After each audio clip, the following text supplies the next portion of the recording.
λέτε ότι συνεχθήκαμε αυτή την ερώτηση, δεν συνεχθήκαμε. Είναι πάρα πολύ ερώτηση. Μου έχει πει μια πιο γενική, αλλά αυτή είναι πολύ. Θα το έλεγα μόνο. Είναι μια υπέροχη ερώτηση. Τι το ακούω συνέχεια. Και δεν είναι μόνο εγώ που είμαι στο χώρο, και έχω μεγαλώσει στον χώρο, όπως ξέρεις, και από τον πατέρα μου είμαι στα χρηματιστήρια, οπότε είμαστε familiar, είμαι γεννημένος σε αυτόν τον κόσμο, οπότε είναι κάτι που μου φαίνεται πολύ φυσιολογικό. Άλλοι δεν αντέχονται και κοιμούνται το βράδυ, άμα έχουν ένα 5% των χρημάτων σε μετοχές ή σε κρύπτο ή σε οτιδήποτε. Οπότε είναι και θέμα και τι άνθρωπος εσύ. Είναι μια πολύ ερώτηση. Να πω στο ChatGPT, στο Claude, τι να κάνω για να ποια μετοχή να αγοράσω που θα ανέβει, να βγάλω λεφτάρια, να πούμε τι υπέροχο. Δεν είναι έτσι όμως.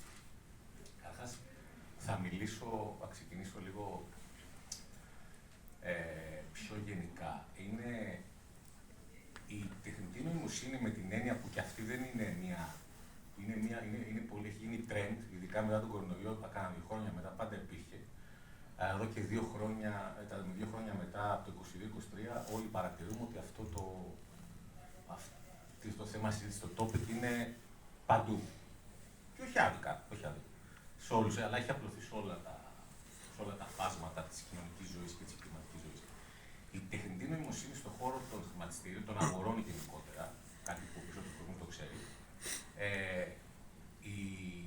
το algorithmic, δηλαδή εκεί που δεν εμπλέκεται ανθρώπινο χέρι, να το πούμε λαϊκά, είναι περίπου σήμερα στα προηγμένα χρηματιστήρια, όταν εννοώ προηγμένα εννοώ το NYSE, το αμερικάνικο, το Nasdaq και τα ευρωπαϊκά, δεν είναι στην Ελλάδα, δεν είναι τόσο. Είναι περίπου το 80% των volumes, των trades. Αυτό ο κόσμος ο περισσότερος που δεν έχει σχέση με το industry, με το δικό μας, την δική μας χώρα, δεν το ξέρει. Το 80% όλοι έχουν αναρτήσει πώς γίνεται να πήγε από τόσα τρεις σε τόσα τρεις τελευταία 15-20 χρόνια. Ασχολούνται τόσο πολύ περισσότεροι άνθρωποι με τις αγορές? Όχι. Απλά έχουν εμπλακεί τα quads, τα algorithmics, στο trading, γενικότερα στη χρηματιστήρια και τα έχουν εκτοξεύσει. Αυτό σε εμάς είναι γνωστό εδώ και είμαι 47 χρονών, από το 10, το 11, ενώ το ακούω και το βλέπω βασικά. Αυτό βέβαια όλα αυτά τα χρόνια έχει εξελιχθεί.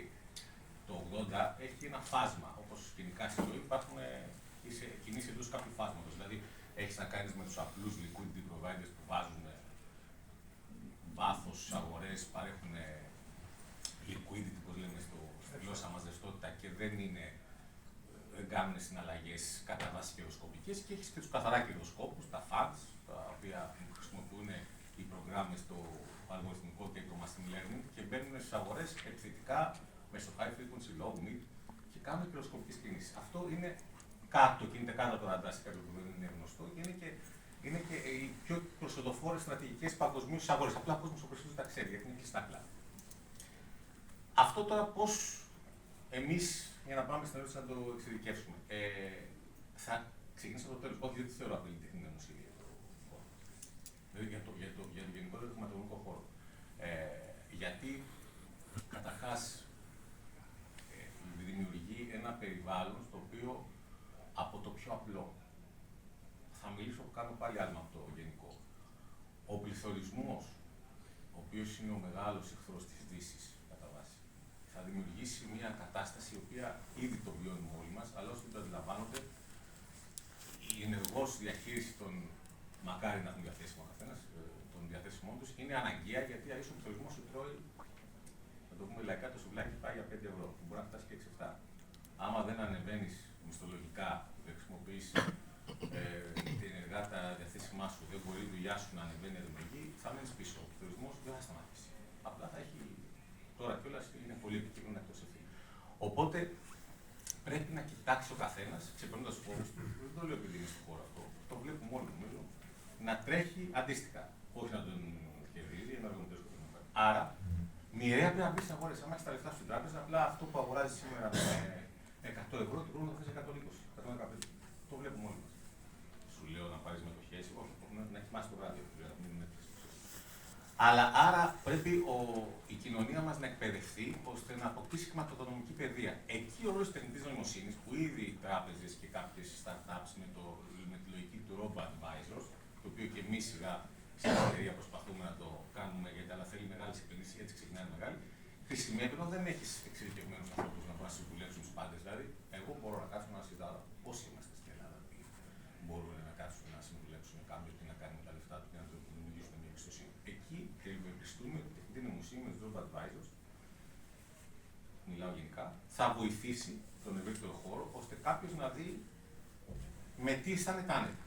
Εκτός από μια τραπεζική κατάθεση, από τη στιγμή που καταφέρει να δημιουργήσει εισόδημα που δεν το έχει ανάγκη για να το επενδύσει. Άρα, ναι, είναι μια ευκαιρία στο να κάνουμε πιο δημοκρατική και πιο προσβάσιμη στην ευρύτερη κοινωνία ότι πρέπει να κοιτάξει κι αλλού, ώστε να μπορέσουμε να ανταπεξέλθουμε στις δυσκολίες που δεν θα σταματήσουν.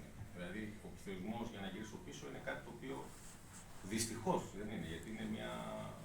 Ο πληθωρισμός, ο συνεχής πληροεπίμονος, είναι μια μορφή τεχνητής χρεοκοπίας πρακτικά για την κοινωνία. Οπότε αυτό το πράγμα θα επιμείνει. Άρα το ένα κομμάτι είναι αυτό. Όσο αφορά το κομμάτι το πιο εξειδικευμένο, δεν θέλω να επεκταθώ Δημήτρη σε αυτό, αλλά το είπα στην αρχή, σαφέστατα η τεχνητή νοημοσύνη για μας είναι μια απειλή όταν είμαστε εξειδικευμένοι και βγαίνουν τεχνικές οι οποίες μέχρι ενός σημείου δεν μπορείς να πεις το ChatGPT και να σου απαντήσει ποια μετοχή να αγοράσεις και ποια να πουλήσεις.